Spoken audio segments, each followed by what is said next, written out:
Hey friends, Andrew Carruthers from The Journeyist, episode 8 of The Journey of Sunday, and this week we're going to focus in on something that actually came up a few weeks ago in another discussion, which is, can we expand our beliefs past one singular belief system? Now, for me personally, this is a pretty easy answer, which is absolutely yes. Because I don't believe in this concept that exploring other belief systems somehow negates the current belief system. For some reason, there's a really common thought process that for there to be one right belief system, it has to be at the expense of all others, and they all have to be wrong. And I just don't think that has to be so. There can absolutely be multiple truths, and those can be found in many different places. I'd say if nothing else, the exploration of other belief systems is going to do one huge thing for our entire world, which is just create deeper understanding of each other. Being able to see what other people believe makes us much more tolerant and much more wide in our view of this big world that we live in. But more importantly, I feel like it gives us an opportunity to actually deepen our belief systems by exploring and seeing new perceptions and new perspectives. For me personally, I was brought up in a Christian household. We were what I like to call Creasters because we only went to church on Christmas and Easter. But I also participated in different youth groups, and definitely Christianity was a big part of my upbringing, even though we weren't big churchgoers. As I became older, I found that there were things that particular belief system didn't completely answer for me. So I started to really explore into Eastern philosophies, so Buddhism, Zen, Taoism, Hinduism, and I've really found that a lot of my current truths actually are very heavily embedded in the Eastern philosophies and Eastern religions.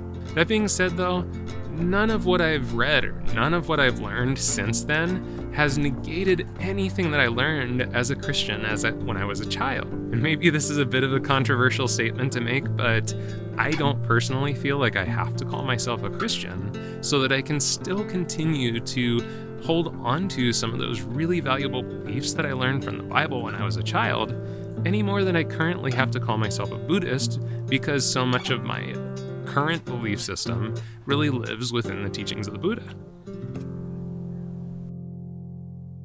Recently, I started to look into Judaism because growing up back east, I had tons of Jewish friends, but it's honestly a religion I just never really dug into very far. That led me to this podcast called Judaism Unbound, and I heard something on one of the podcasts that really, really hit me hard. It's from a rabbi named B'nai Lappi, and it's really cool because she's actually a lesbian rabbi, and she talked about this crash in Judaism that she experienced, which was she got to a point that even though she was brought up in it, even though she had a lot of love for it, her sexual preferences no longer fit within some of the teachings in her current situation. So she described that there's 3 ways that we handle this sort of crash element, which is first, we dig in deeper. So we really dig into older traditions, we hold on tight to what we've always had. Second, if it's still not working, then we jump ship. We just say, you know what, none of this works for me anymore, so I'm out of here. And she did that at first. The third option, though, that she finally found her way back to the church is that she realized that there are things in the tradition that she can still hold on to, things that have always been true to her, have always been real, but now she can adapt to a new situation, to a new evolution of her belief system. I loved this because I think that it can be an example for many of you out there that are in that situation, that maybe you were brought up in a specific belief system and you're finding that there's things within it that are starting to challenge you. You don't have to abandon what is beautiful to you in that belief system. But it's okay, in my opinion, to start to explore what else might fit, to expand on that belief system, to make it more complete for you. Now, I know that the subject of spirituality and religion can be pretty overwhelming because it is huge, it's very vast. So here's my recommendation, and this is what I've always done, is I take a dip my toes in kind of approach to things. I first look at a new religion and I say, I'm curious about it. So I do just a tiny bit of research into it, and if I feel something warm there, if I feel something exciting, then I dive deeper. This has been a super, super helpful book. It's basically just an overview of the world's living religions. And so you can dive into this book and it gives you the history, it gives you basic beliefs behind the religious practices, and you can get that first little sense, that little dip your toes into the pond kind of experience.